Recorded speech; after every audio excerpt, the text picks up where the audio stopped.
Okay, that's showing up as live. I've got 5 minutes.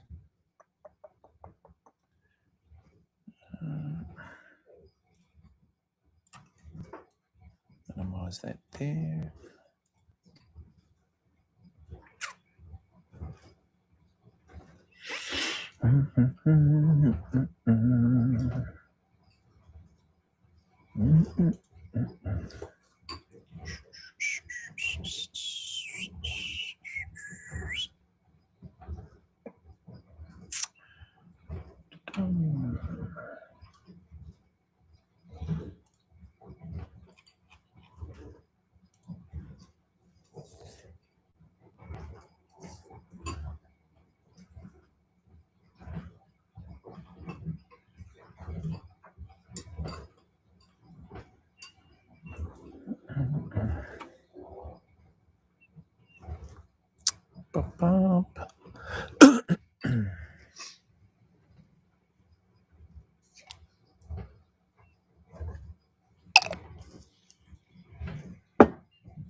What's that there?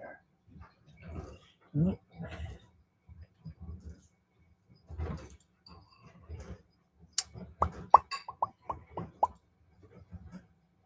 Right.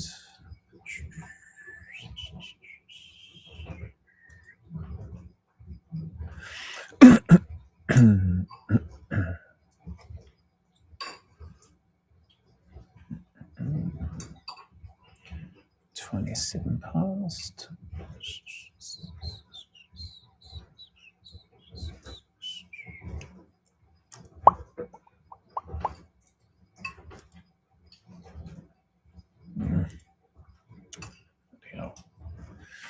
No, not that. That's Sam there.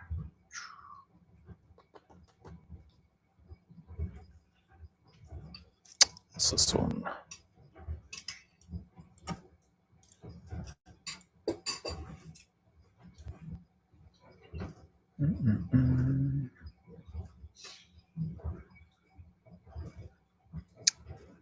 No, don't need that. Couple of minutes.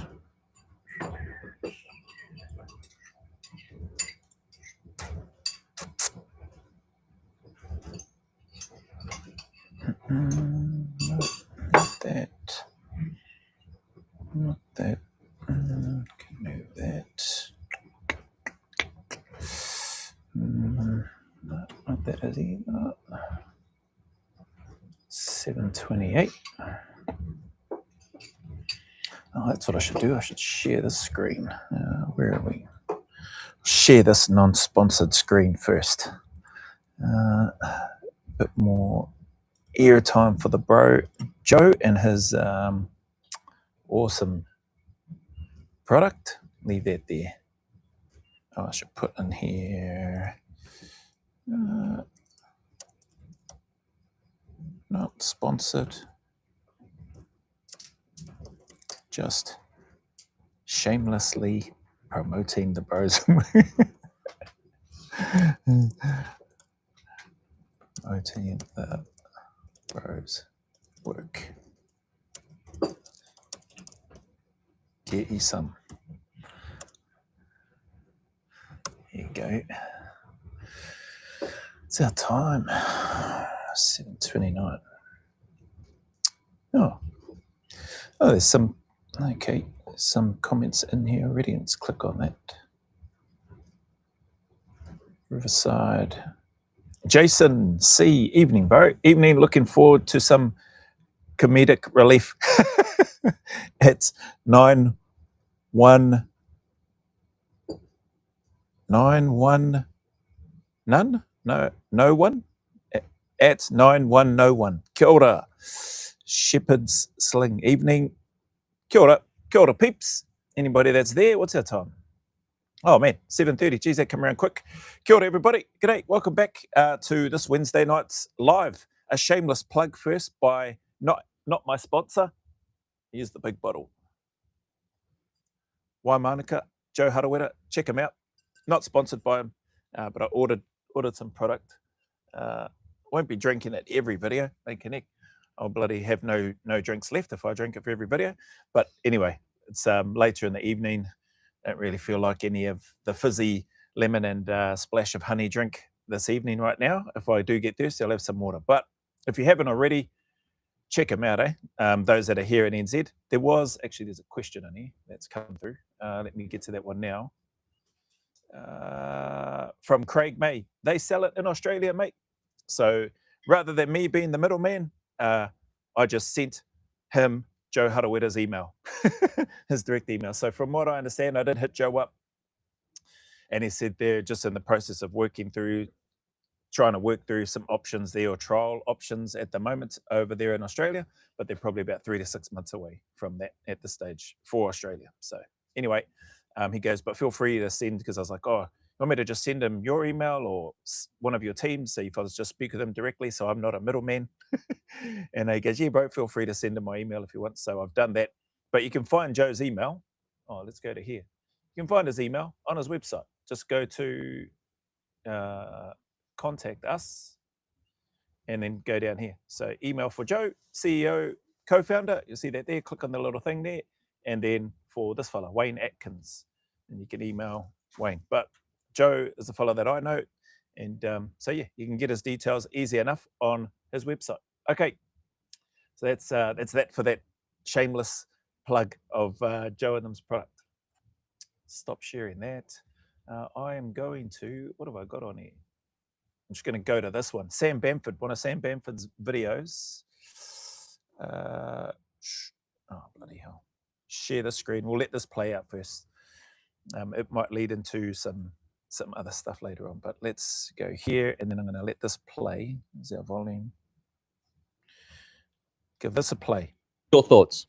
All right, so whilst everyone in Australia is getting upset about a man correcting his working dog on national TV the other night, the Anthony Albanese government has secretly come out and started funding 2,000 journalists in this country in 184 newsrooms. That's mad, eh? That's crazy. Funding now, the Labor government, old Dumbanese, it's clearly can't have been his master plan. Must have been somebody else with a little bit of brains in the background of the Labor government. But positioning themselves already, and you'll hear Sam talk about it a bit more if the penny hasn't already dropped for those in Australia, to get himself set up so that whoever his media minions in mainstream media can go out there and pump out whatever they want to about the opposition or about anybody challenging Labor, and get the narrative out there that they're after. Pretty crazy. 67 million media grant. Right? Channel 9 took that cash. Channel 7 took that cash.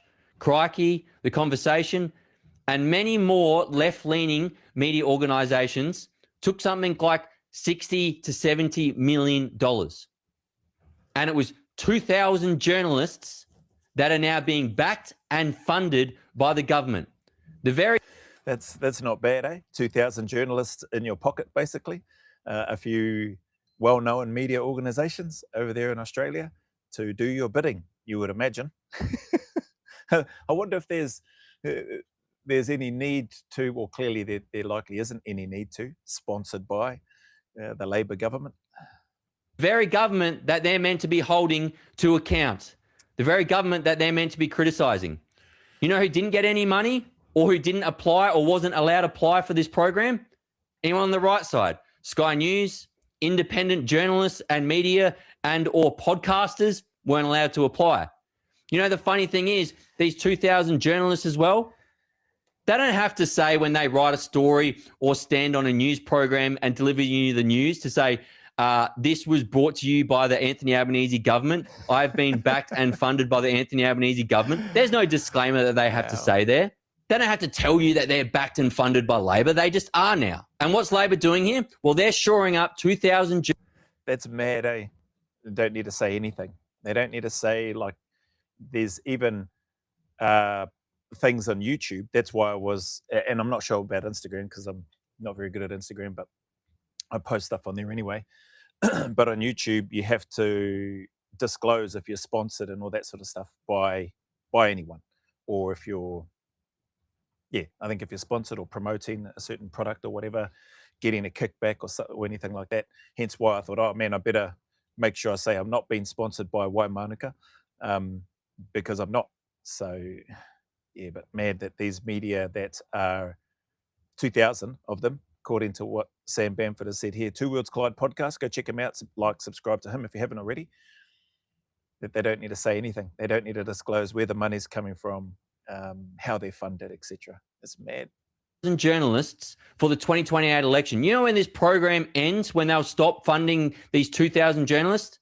In May 2028. What's happening in 2028? An election. And I can... It's mad, eh? Timeline on it. Yep, we'll end it at May 2028 because we imagine that's when our job, we would have achieved what we wanted and needed to achieve. Come on, Australia. Like, you've got all of these warning signs here for you. If they haven't hit you in the wallet already, or in the eyeballs, or in the ears, or blinking somewhere, then you're only going to have yourself to blame if you don't get out and vote in force against the Labor government and boot these clowns out, old Dumbanese and his minions out of there. I can guarantee it'll be in the first half of 2028. Anthony Albanese has just shored up 2,000 attack dogs that will do anything he says and go after anyone he wants leading up to the next election. Pretty much, eh? That's not journalism. That's a state-funded media organization of attack dogs to go after anyone and anything that threatens the government. Welcome to communism. What's your thoughts?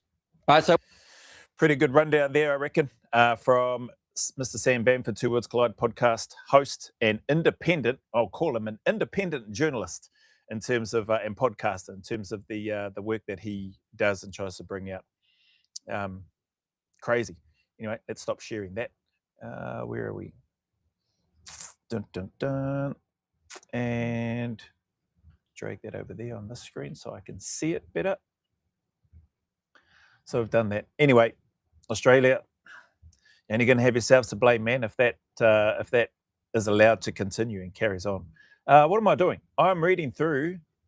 I've already done the response. Is put a shout out. Is hemorrhoid head, Hammerhead 27, is hemorrhoid head online? Probably not. Or if he or she or it is, however they identify, probably identify as a hemorrhoid or a retard. I'm waiting to see if there's any comments that come through, but they probably won't. What's this? At Jason C. I laughed at the Barnaby clip. Bought my two boys yelling like that. They now respectful, hardworking young men. Yeah, I did see that clip actually. It's a good one that old Barnaby Joyce has done, and where Dumbanese didn't fall, he just stepped back. He was fine. Out that guy, yeah, like they said, can't lie straight in bed. That twat. Anyway, got some comments on here on some of the YouTube videos that have come through. I just screen grabbed those and then whacked them into my other screen over here so I could just read through them. At G Fenwick 1, this is a good comment. How is that Sergeant A, Sergeant Ballbags, the one I refer to, has at least 2 significant breaches and yet is not demoted, disciplined, or discharged? Great question.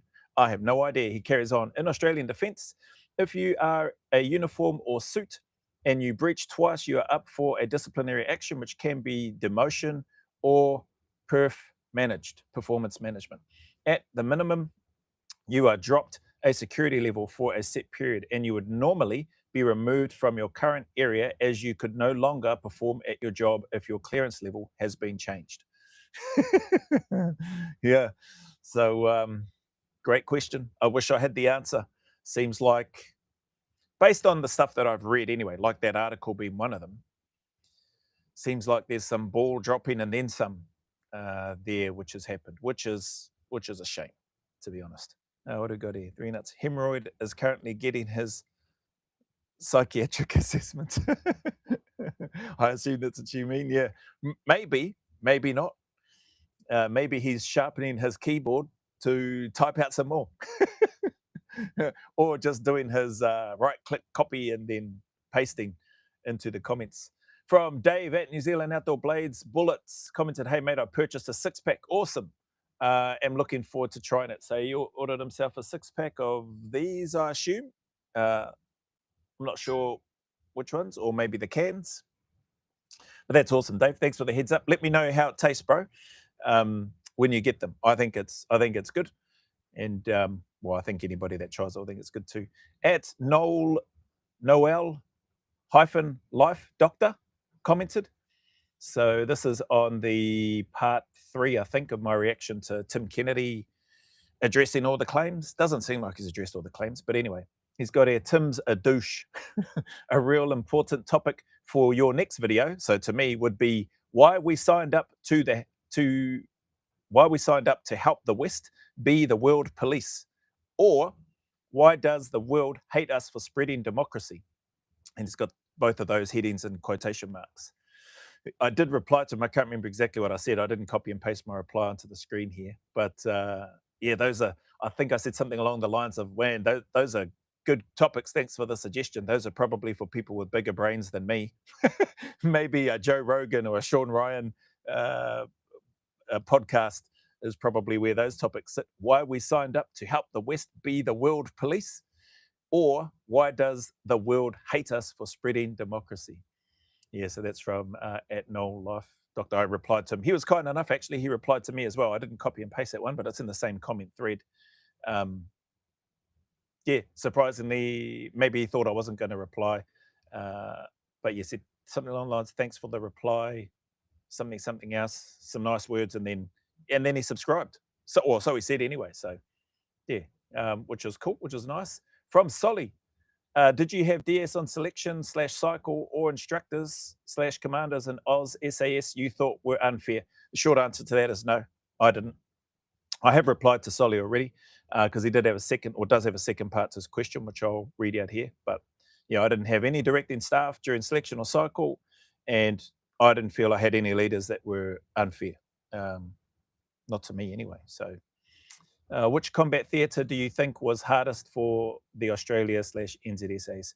And I didn't know what he meant until later on. I think he put down like Timor and Vietnam and Borneo and a few other things. I just, yeah, what did I wasn't sure what he meant. So I thought he meant, is he talking about jungle stuff? Is he talking about desert stuff? Is he talking about Arctic warfare? Is he talking about urban warfare? So short answer to that as well, I don't know. I don't have the answers for that. Or to be fair, I don't have the experience as well across to put up my hand and say, yeah, I've worked in all of those environments. I haven't worked in the Arctic environment. I've done some urban stuff, but not with the military. That was private sector space, predominantly. The urban stuff that was done wasn't like my work in the private sector, So yeah, like so I haven't done those two. Yeah, jungle and desert. Yeah, those two. Yep. So again, I'm not qualified to give the answer across which theatre, combat theatre, do I think is the hardest for Australia or NZSAs. What I would say is that regardless of which theatre they're operating in, they're all going to have very unique challenges. Dare I say, some very hard stuff involved with them, and it will take some time to adjust and get used to those challenges, whether it's a combination of acclimatization and the environment itself and the nuances of the type of terrain or the bush or whatever, or the wildlife, etc., or how the urban environment in terms of what that's like and what the buildings and stuff are made up of. Yeah, again, spoke about the jungle, the weather in terms of the hot or the cold. Like they're going to have challenges. So, and they'll likely be hard for periods of time until such time as the operators adjust, regardless of where they're from. Australia, New Zealand, wherever, UK, US. I think the fact will remain, though, is that over time, they should and will adapt to those environments, and then you just got to crack on with the job. That's my take anyway. What's this? This one's an interesting one. This is in regards to Tim Kennedy. At Chris S3097 commented again on that same video. TK addresses the claims part 3. Tim is a good dude. So he effed up, but he saved my life literally. So he is still solid in my opinion. People acting like, so full stop, people acting like they never lied is funny, but God bless. as well as Chris has put in there. I did reply to him, said, man, I'm genuinely interested to know if he wanted to share how Tim saved his life. That, let me know. He hasn't replied. And yeah, acknowledging what he said, he makes a really good point. Tim stuffed up. Tim Kennedy stuffed up. We all have. I have. You have. People that you know have.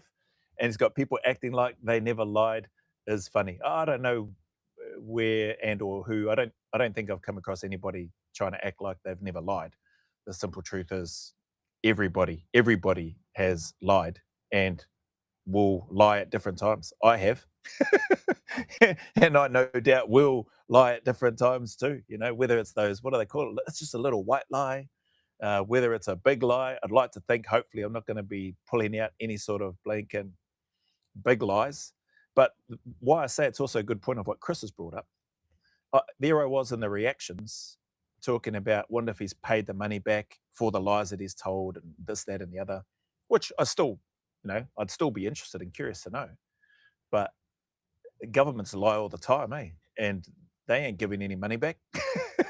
Some people lie and they rake in millions or dare I say billions. And I don't think that money's been given back in any way, shape, or form. So, maybe me pushing so hard. Well, I don't know if I was pushing so hard, but I know I was making some comments in and around.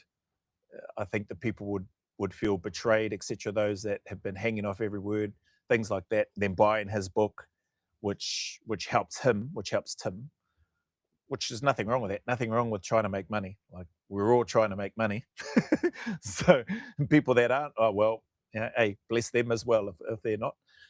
But where was I going with that? Yeah, everybody lies. People tell lies. Some people tell lies and make a lot of money. The Liver King. The Liver King told a truckload of lies, made a heck of a lot of money. I'm yet to. I have been sent clips and stuff to do reactions to his stuff. It is there in the background summary of my list, but I haven't touched any of it yet. But it's not that I won't. I just haven't gotten around to it yet. So yeah, I guess it's it's a fair comment from this guy Chris, who considers Tim a good dude, and clearly his mate Brian, who's doing the interview, considers Tim a good dude as well. So, similarly, those same governments that lie, they probably still got plenty of people that think that they're good dudes too. For crazily, Dumbanese has probably got people that think he's a good dude.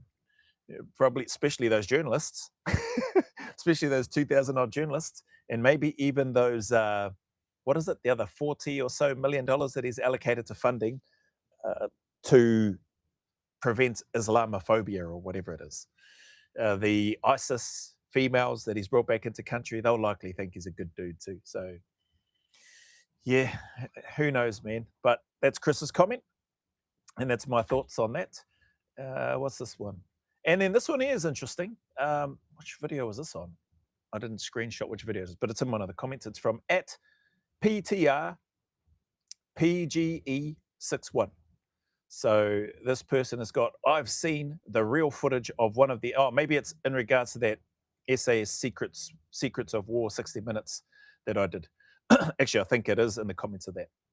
So @PTRPGE61, I've seen the real footage of one of the incidents and the SAS guys jumping off a helicopter and kills a young Afghani working in the field. That's what this person says.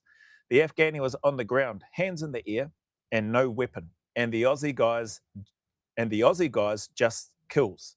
Full stop. Personally, I don't care about Afghanis, but this was clear war crime. It is what it is what they've signed off on.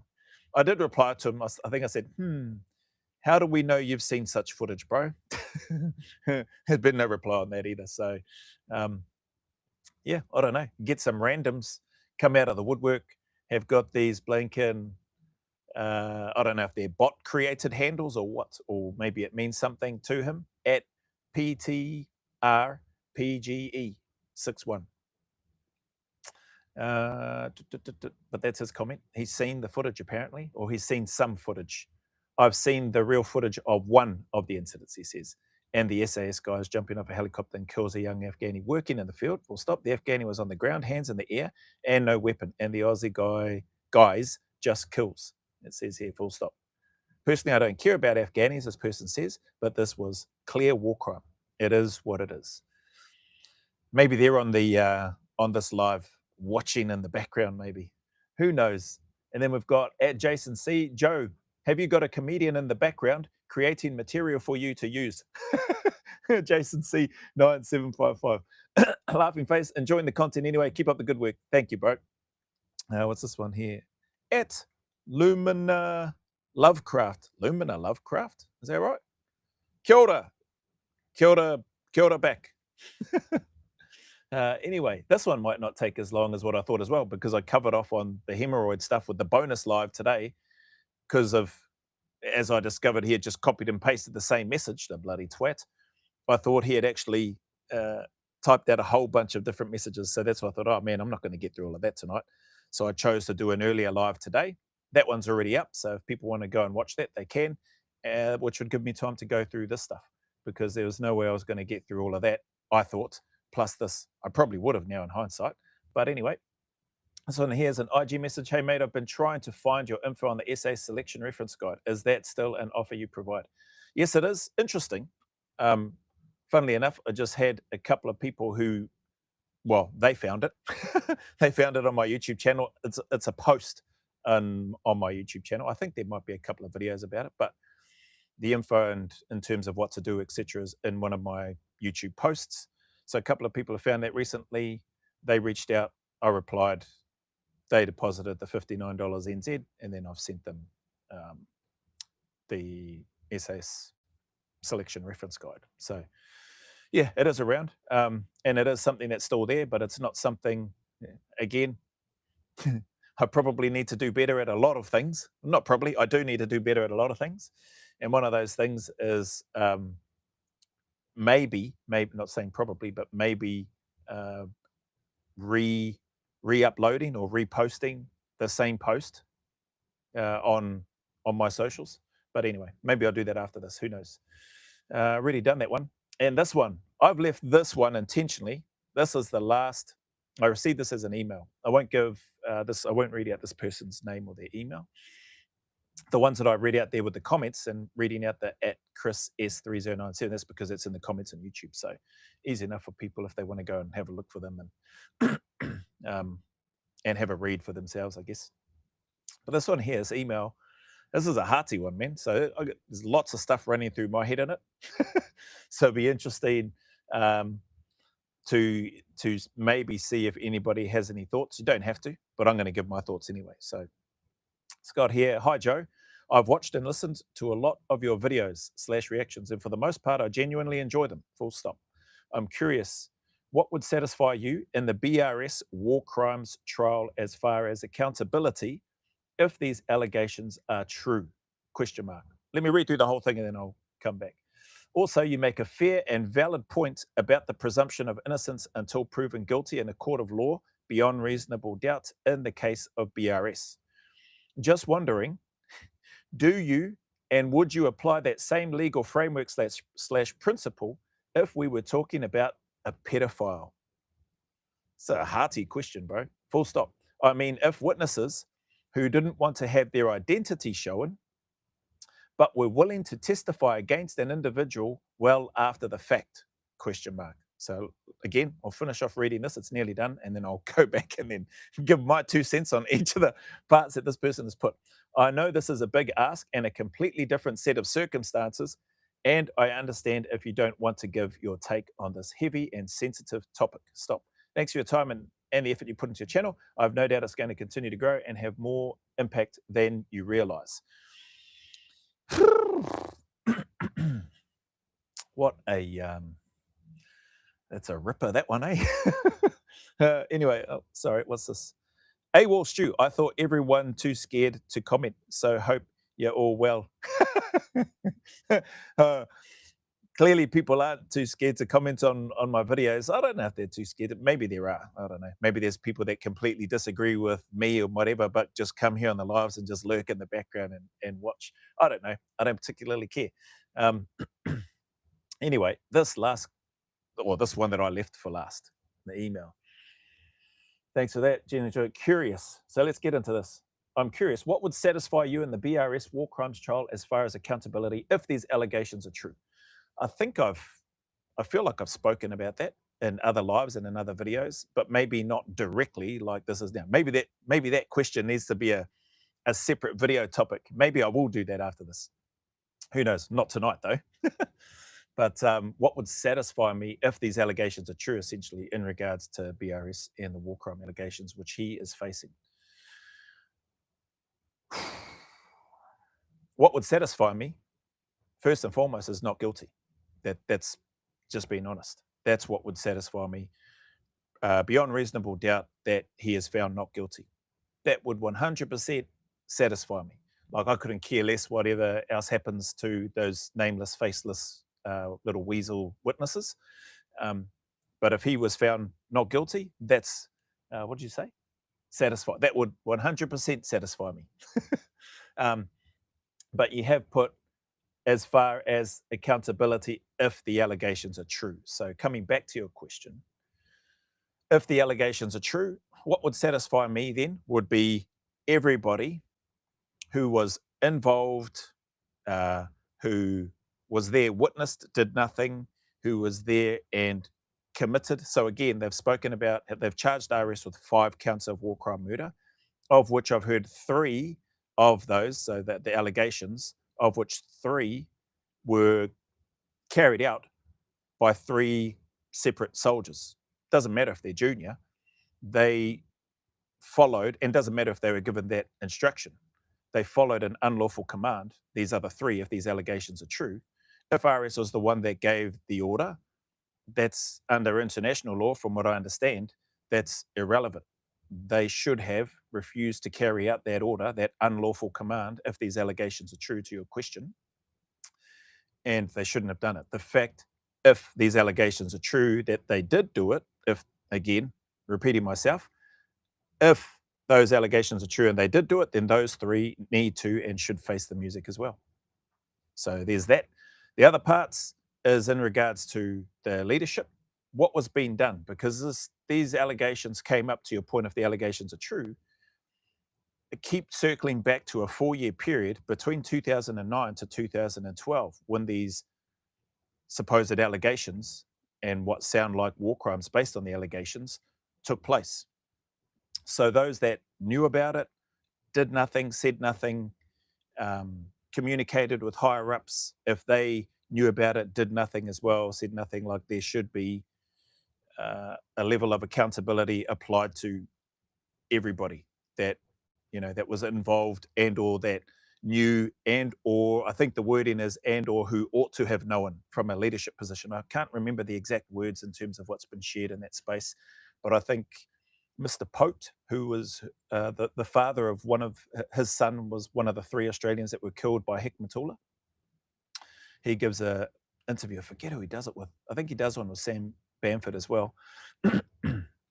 And he cites a piece, I think it's a legal piece, in regards to the leadership, and words to the effect of those that should have known and or who ought to have known in terms of what was happening under their stewardship, leadership, whatever you want to call it. So in terms of that satisfying, I think everybody that should have accountability, ownership, and should face consequences if the allegations are true based on what you've put in your email here, if everybody receives the due punishment, I suppose, is the words that I would be looking for, then that would, that would go some way to, at least for me personally, seeing as your question is to me, that would go some way for me personally to be somewhat satisfied. I'd still be massively disappointed that those things took place, if the allegations are true, that they were, if they took place,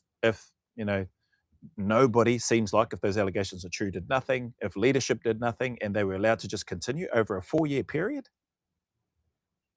how could you not be pissed off and horrified at something like that taking place, if that is what has been taking place? Depending on who you speak to, Hemorrhoid Head will tell you that is what's been taking place. Yeah. But that guy's probably short of a few brain cells, so, take what he says with a pinch of salt. But that's what I would say. Like, if, to your question, if these allegations are true, I'm curious, what would satisfy you in the BRS war crimes trial as far as accountability if these allegations are true, ?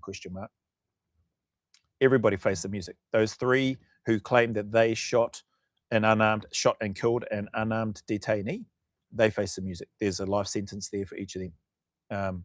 If RS has been involved and if he's killed 1 or 2 of those physically or been involved, then, he would have to receive whatever the punishment is deemed suitable in accordance to those. And from what I've seen, he faces, if found guilty, he faces life sentences on 5 counts if those things are true.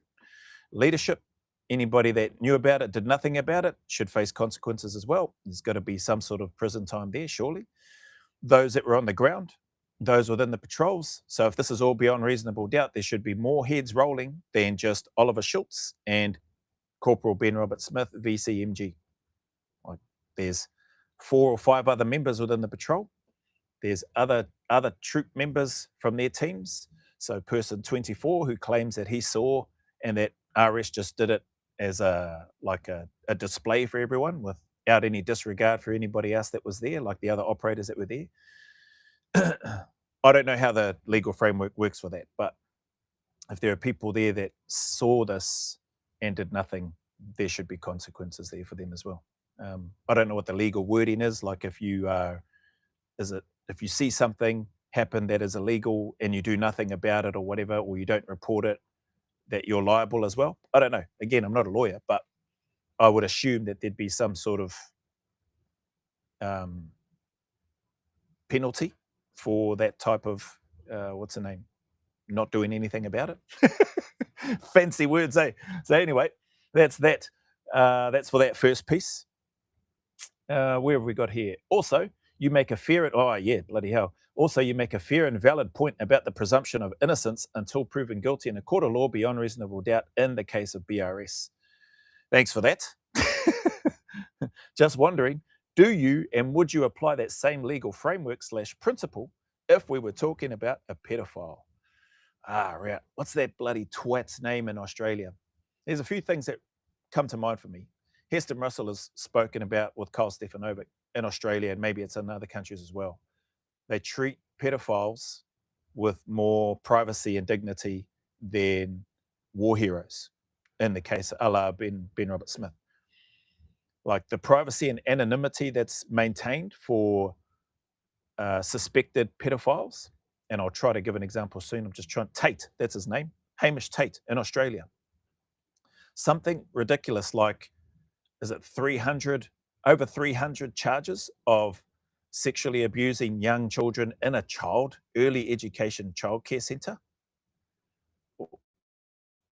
Over 300 charges, and it's only just been recently come to light that the media has been able to release his name. Like, how long has that investigation been going on for? And was he still working during that time, or like, I don't know what was going on, but his name's only just been released. Hamish Tate, that's the name. So interesting in terms of the question here. Coming back to your question, innocent until proven guilty. Well, I guess from the viewpoint, it's easy. I think it would be easy for people, like it is for me right now, to see that name. His name has been released, but hear me out. I'll try to get to where I'm going. Media has been given the permission to release his name, I assume through the legal framework and structure, because they've gathered enough evidence to go, yep, there's some real valid claims here, so release his name. In Ben Robert Smith VCMG, that never took place, as far as I'm aware. They went off and went out and interviewed, and all those operators, Blinken, the gutless ones, went and spoke to the media, circumventing the chain of command, circumventing the military process, the regimental process, to go on the media and tear down a person like Ben Roberts-Smith. And so then the media ran with that, and there was no consequences for it. So there was no, and this has been going on for years, right? So again, to your question and to what's popped into my head as I've read through this, but I did read this earlier before coming into this. So I've had some other things pop into my head. Heston Russell's comments being one of those. And now this twat, Hamish Tate. How long was that investigation going on for, whereby the media respected the privacy of this innocent until proven guilty pedophile? Because as far as I know, I don't think he's been arrested or convicted yet. Or if he has, maybe he's out on bail. I don't know. I haven't watched or followed the story closely. I've just seen some of the clips that Big Chocky has done on Instagram, which pop up because I follow him. And so when I go on Instagram, sometimes things, or a whole bunch of things, pop up from different people. And that was one of the things that I saw. So again, trying to come back to your question here. What did you say? Blah, blah, blah. Just wondering, do you and would you apply the same legal framework? Well, it's not up to me to apply it. I would say for me, it's maybe I can probably get an understanding of where those who are looking at the evidence that's been presented against RS and going, yep, he's guilty. Because as I look at that and listen to that in terms of what's been shared or what is now known about this twat Tate, it's hard to compartmentalize that and go, well, you know, he's afforded the presumption of innocence until proven guilty. But technically, and to your question, like, it's a good call out from you to me. Under the legal frameworks that we have, he's afforded the same presumption of innocence until proven guilty in a court of law. So I don't know when his trial is happening or whatever, but on the basis of that question, would I apply it? I think I probably lean more towards the fact that his name has come out now after however long, and he's been given that anonymity and that respect, and his family has been given that anonymity and privacy and respect throughout however long this investigation has been running for. Because if there's over 300 potential sexual abuse claims and charges against him, you can't tell me that that hasn't been running for quite some time. So if I try to put that into context, if there are 5 allegations of war crimes all being lumped onto one person in RS, and it's taken well over a decade to get to where we are now, but his name has been brandished in the media for years, over a decade as well, and been touted as a war criminal, that it's not comparing apples with apples, in my opinion. From the legal framework perspective, to your point, innocent until proven guilty, yes, that part is there. But in terms of the fairness, the privacy, the way in which, again, the way in which a war hero has been treated in comparison with a kiddie fiddler is just that they're night and day. They're two very different aspects.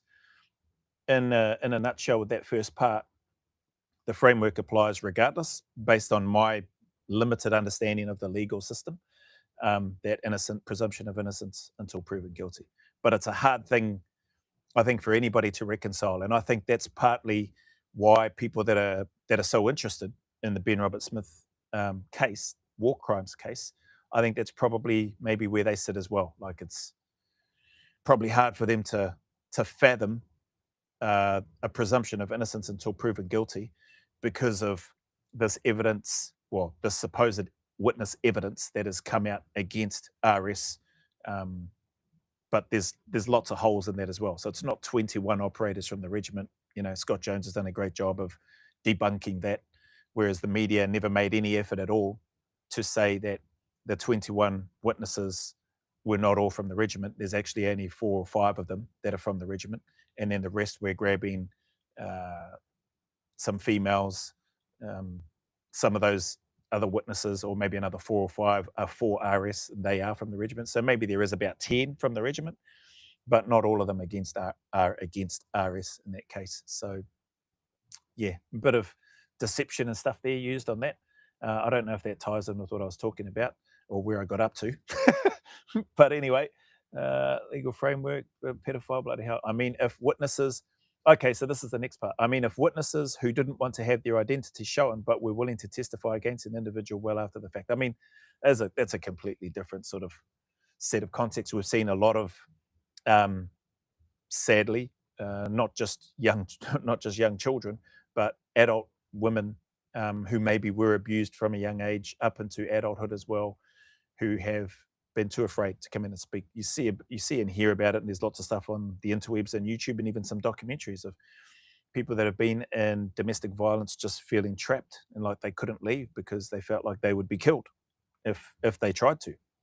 So it would take a heck of a lot of, and those that do come out, show their face, and want to go, this is what's happened to me over a period of time. It takes a massive amount of courage, albeit maybe after the fact, but I think that's definitely a different context. Oh, Leah, like you've got here, I know this is a big ask and a completely different set of circumstances. So, and I understand if you don't want to give your take on this heavy and sensitive topic. Well, I don't know that I'm qualified to talk on such a heavy and sensitive topic. I mean, I've tried to answer your question, probably the first question that you had, curious about the accountability if these allegations are true. Again, I'm not qualified to answer that, but I can, on my channel and part of the reactions and me mincing around on the internet and social media, all I can do is give my take. So trying to give my take on the other parts of what you've got there. I don't know. Are you saying that the witnesses from who may have been involved and been sexually abused, and the fact that they're not wanting to show their identity, are you saying that's comparable to the operators from the regiment not wanting to show their identity? Because to me, that doesn't sound comparable at all. They sound very different in terms of not showing their identity. For one, like I've said, I think I've always said, any of those witnesses that are still serving in the unit, I understand. Get it, cool. Get to keep your identity hidden, no worries. But the fact that you breached rules and went straight to the media, surely there's some sort of consequences and stuff there. Like to one of the, what was his name? At G Fenwick 1, like he was talking about there in the Australian Defence Force, if your uniform or suit you breach, blah, blah, blah, there should be some consequences and stuff that happen. Seems like nothing happened to those guys. But I still understand if you're still a serving member within a unit like that, you keep your identity hidden. I don't know that these guys, and I understand also from the perspective of when those documentaries that I've been reacting to have been made, I presume that they are still actively serving in the unit. So their identity has been kept hidden. But they're not serving anymore. From what I understand, I could be wrong. But I believe they're not serving anymore.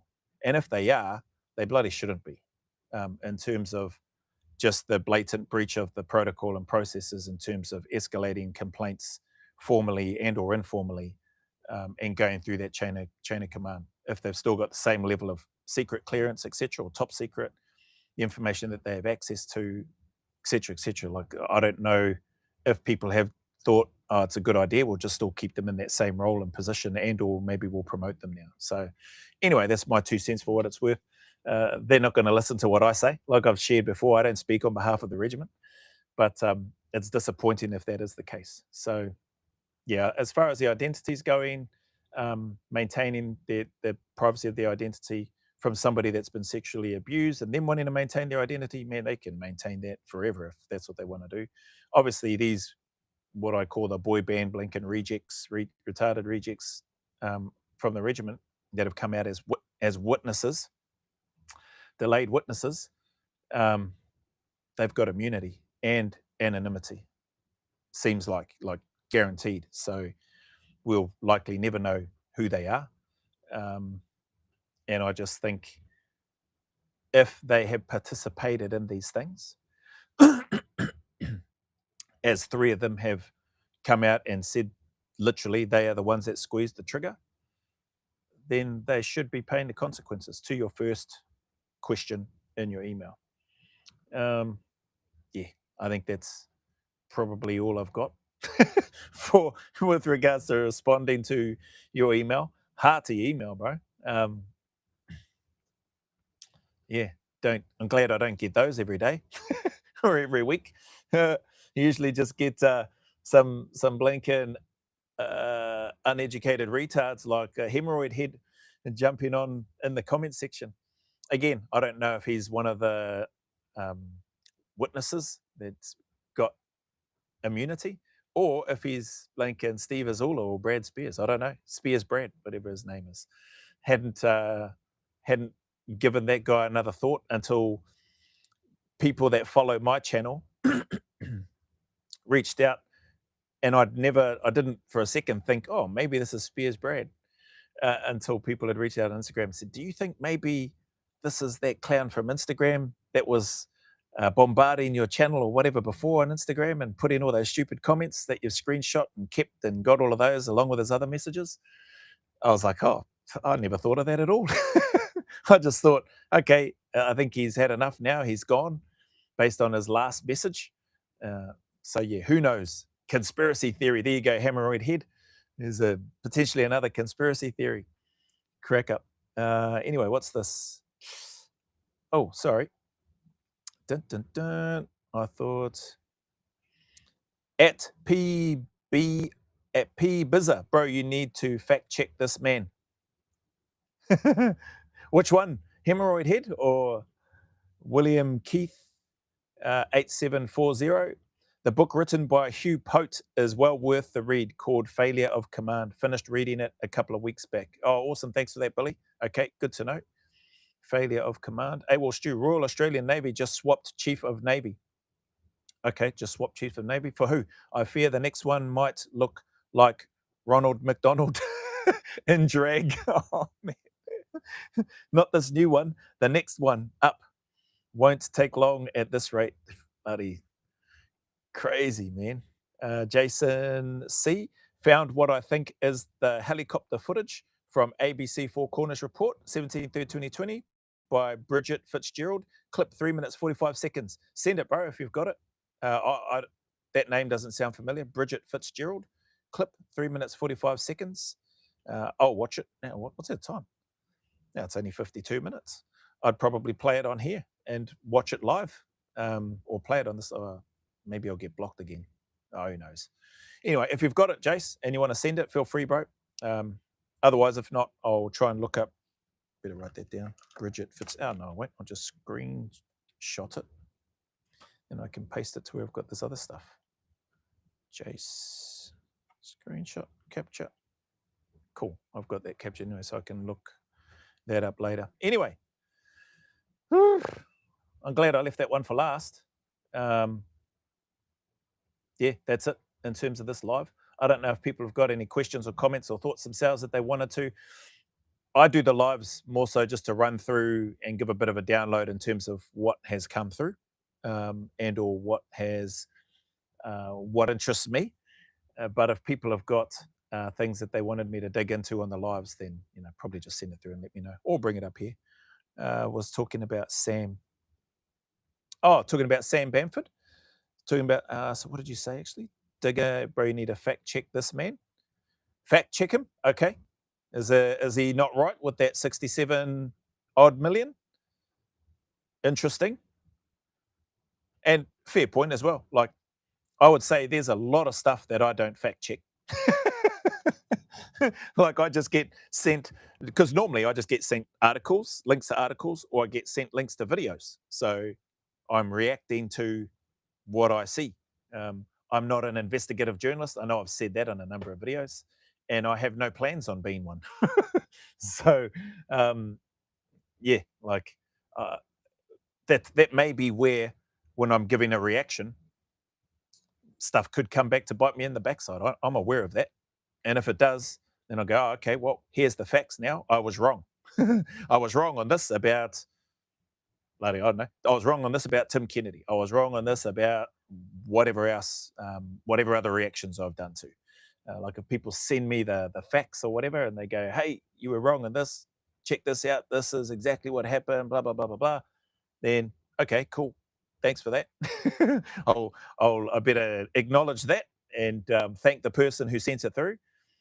But yeah, fact checking Sam Bamford. I don't know. I don't see myself, PBizza, fact checking them unless, like I said, unless people send me some facts that they want me to read, and then I'll just share it on the screen. Much like Hemorrhoid Head saying, you haven't even trucking Googled whether or not BRS is guilty. So, well, I did that today, albeit using Gemini. And Gemini come back and said, no, he is not guilty of war crimes. And then I read through everything else that it provided. So, yeah, anyway, what's this? The footage they are talking about is Oliver. Oh, yeah, Oliver Schultz. I've seen that footage. I've done a reaction to that. AI, Googled it, don't know how to send. All good, Jace. Kaiser FX1246, appreciate your time. Likewise. Yeah, so if you're talking about Oliver Schultz, I've seen that. I've done a reaction to it as well. So that should still be on my YouTube channel, unless that's been blocked. Like I'm trying to put up my recorded reactions in a different format. So you might see they're just sort of two little boxes. It doesn't take up the full screen. Whereas before, I'd be trying to put the full video and then just have a cutout of me like in a little corner or something to try to not take up so much space in the actual video that I'm reacting to. But I probably ruined it because I bloody talk a heck of a lot in them. so anyway, I'm trying to put them side by side and seeing if that does anything. So far, that 60 minutes one, part one, hasn't been taken down. Famous last words, eh? Like I just probably put my foot in my mouth and tempted fate. So I'll probably get a YouTube email saying this has been blocked due to copyright. Hopefully they say, but this is not a copyright strike. So yeah, who knows? Oh yeah, sorry. Shout out Solly as well. He said to me, he goes, sent through a message, basically in a nutshell, saying a way to get around having your videos taken down or blocked or whatever is creating my own website, have my own back-end space where I can put up my videos so that they're always available. People can either pay a subscription or whatever and access those. And yeah, I think I replied to him saying, yeah, maybe I'll do that if my YouTube channel gets shut down.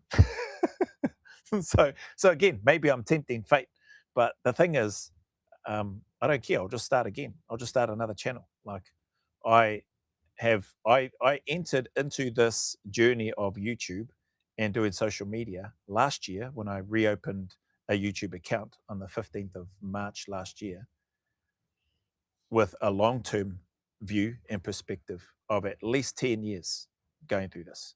So get to 10 years, look back and see where I've come from to where I am now.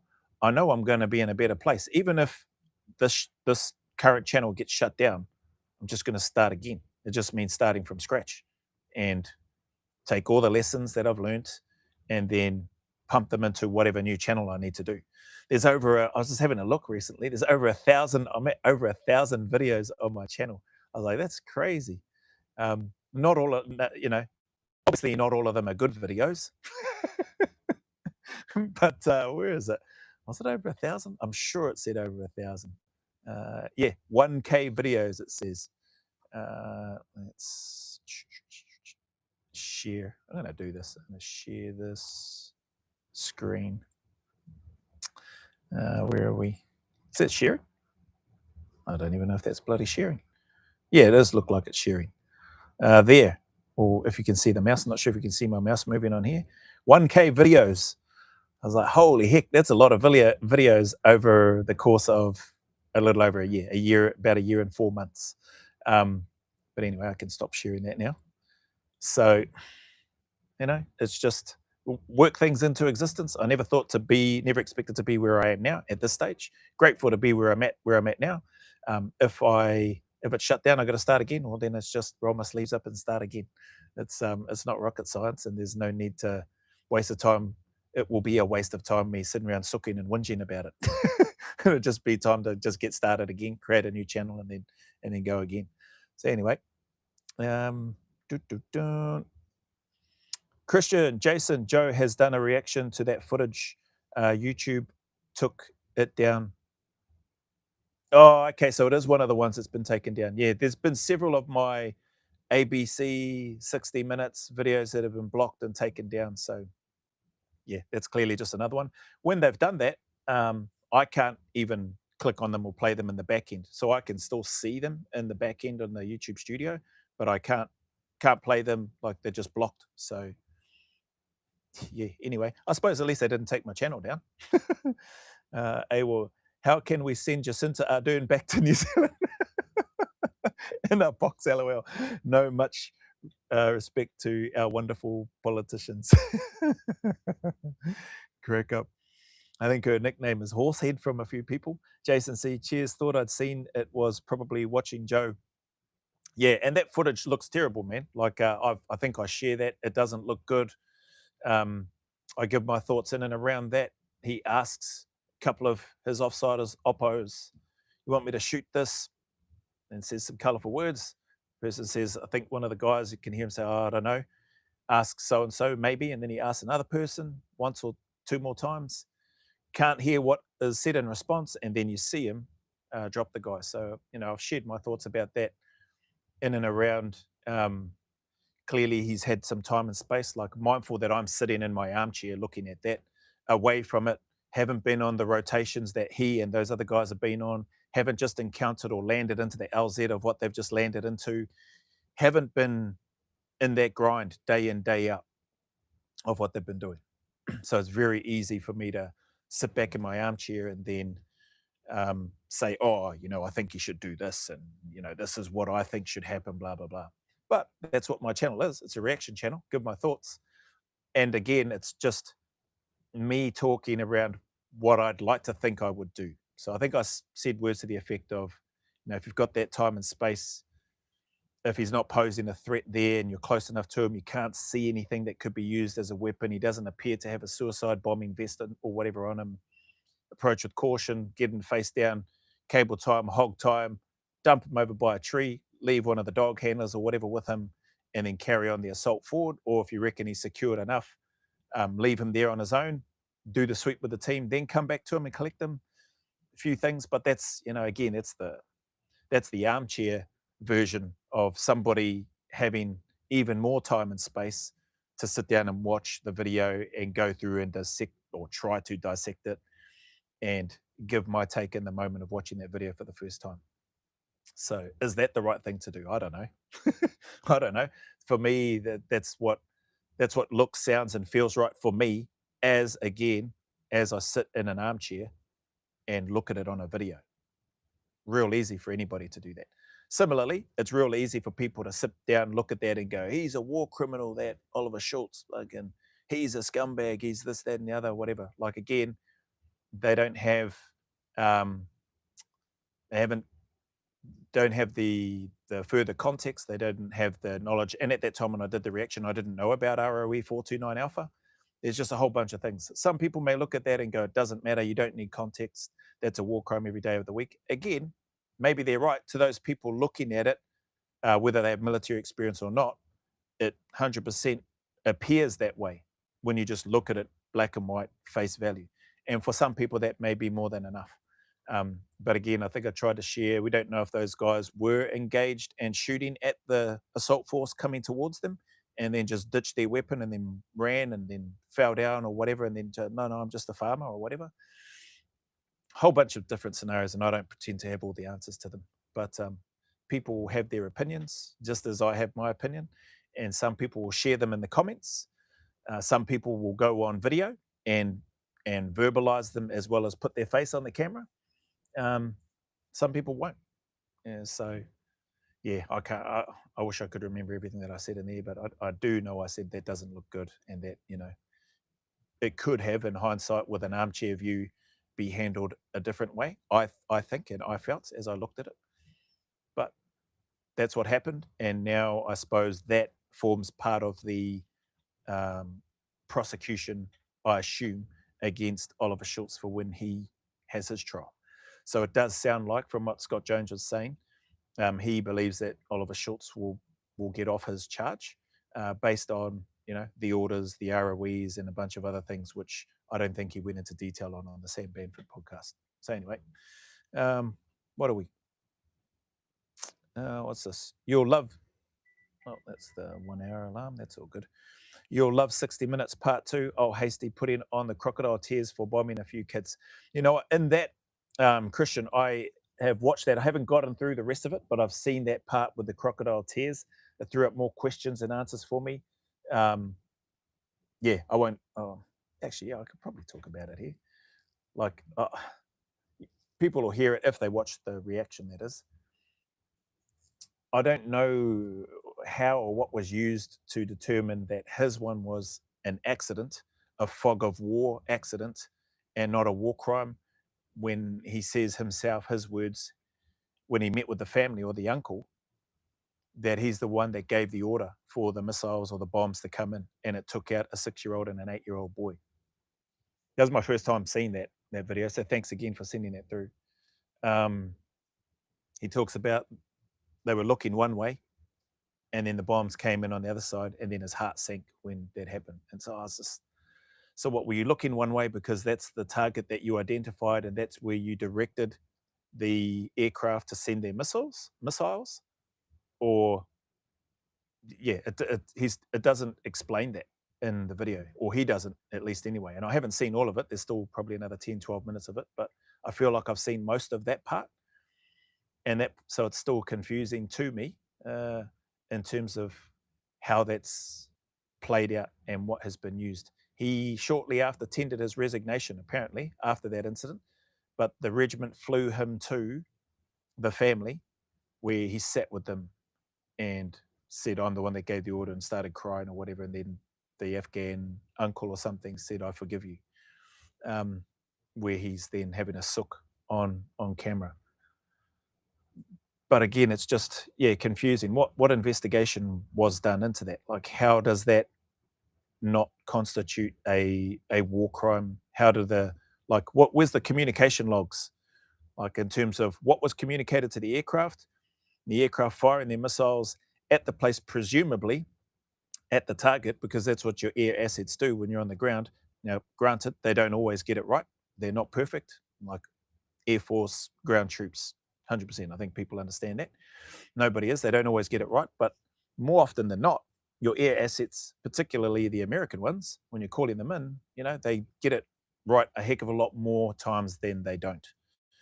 So, the logs of that should help clear up that. The indication in terms of what direction Wankstein Wasty was calling the airstrike onto, because it ended up killing a 6-year-old and an 8-year-old boy, from what I've heard anyway in the documentary so far. So yeah, and then the tears during that. He's still a Wankstein to me. He did say a couple of things in there, which I say in the reaction video, a couple of things which I acknowledged and said, oh, wow, he did actually say that, because he did acknowledge and say words to the effect of leadership, everyone, and including leadership, should be held to account. So I was like, oh, wow, that was surprising. So actually, that was probably the only good thing I think I heard him say, or that I think I've ever heard him say. So anyway, that one will come out once I finish the editing and stuff. Still got editing and stuff of other videos, but yeah, I have had a look at that. I've gotten through that part, I think, and then there's still about 10 or 12 minutes left. Haha, 1K, well done. Yeah, I didn't realize I'd done 1,000 videos until I just happened to go on to do a post on there and had a look up, and I was like, holy heck, 1,000 videos. I don't know how many of those are blocked, but there's a fair few in the back end studio. When I have a look, I went to see my naturopath today. She told me I got blocked arteries. Oh, holy heck, parasites, blocked kidneys, gut tearing, twisted sacrum, torn bowels, but she can help. Thank the good Lord for naturopaths. Dang. Holy heck, that sounds terrible, bro. AWOL stew, blocked arteries, parasites, blocked kidneys. How do you block kidneys? Blocked kidneys, gut tearing, twisted sacrum, torn bowels. Bro, bloody hell. That's, well, I hope the naturopath helps, bro. That's all I can say. That sounds terrible. How do you feel day to day? Like, what do you do for work? Is it a laborious job, or like, are you at a desk? That sounds like, I'm going to be honest, that sounds miserable and terrible. I honestly hope the naturopath can help, bro, and sort stuff out or make it better. Bugger that. Anyway, I don't know if AWOL Stew's still on or if he's going to reply, and that's fine if he doesn't anyway. I've probably just asked a question which probably takes a long time to reply to, but appreciate you all, eh? Thanks for spending any time here. Oh, to one of the bros that asked about the flag, he sent me a message. Say, hey, bro, where do I get one of those battalion flags? I seen one on your video. I don't know. I can't answer that question. There you go. That sounds more like a job for a surgeon. Yeah, Jace, hard out, eh? Far out. More like a job for a surgeon. What's this? Nipped in the bud, bro. Okay, she can fix it in 4 weeks. I'm a retired sailor. It's okay. I can drink beer. Okay, man. Retired sailor. You can drink beer, so it's okay. Nipped in the bud. She can fix it in 4 weeks. Far out. She's a miracle worker. By the sounds of that, like to me, I have no idea what that must feel like or be like. But hey, you're all good. It's okay. You can drink beer. You're happy. I'm happy. You're here on the live. That's good to hear, bro. Thanks for your time. Thanks everybody, again for your time. Again, in regards to the flag, I can't answer that question for the bro here in NZ. Yeah, that's about all I'll say on that. Look after yourselves. Have a good evening. Enjoy the rest of this week. And I'll see you, or you'll see me, I should say. You'll see, I keep saying I'll see yous. Yous will see me, should you choose to, on other videos that will come up each day, like in terms of reaction videos and other bits and pieces. So, yeah, really appreciate your time, support. Thank you to the members. Thank you to the subscribers as well. And thank you to those that take time to stop in on the lives, those that drop any comments in, even the haters. Like any of you haters in the background here on this live watching, just know that you're good for the algorithm. So chip away, chime on in with your comments. I'll either put laughing faces and call you names, or I might reply if your comment is as thoughtful and as considerate as POERAVA, like whose opinion is different to mine in regards to the Ben Roberts-Smith war crimes, but his delivery is much more intelligent than Hemorrhoid Head 27 and some of the other twats. Now, Billy, typical mate lot, drink. All right, peeps. No haters. Hey, Mr. Buckaroony. Shout out, Mr. Buckaroony. People, if you don't know Buck, please check him out. Go over, support his channel. He's a legend. Like, he's got lots of stuff. Sorry, I miss your lives, Buckaroony. I need to join in on some of your lives. I need to get over and have a little bit more of a look so that I can join those. But appreciate you, bro. Thank you for your support. Anybody here, if you're not aware of Mr. Buckaroony, check him out on YouTube. Give him a like and a subscribe. And see what he has there. He's got lots of cool stuff, especially a lot of camping stuff in there too, which I like. So anyway, take care, and yous will see me on the next one. All right.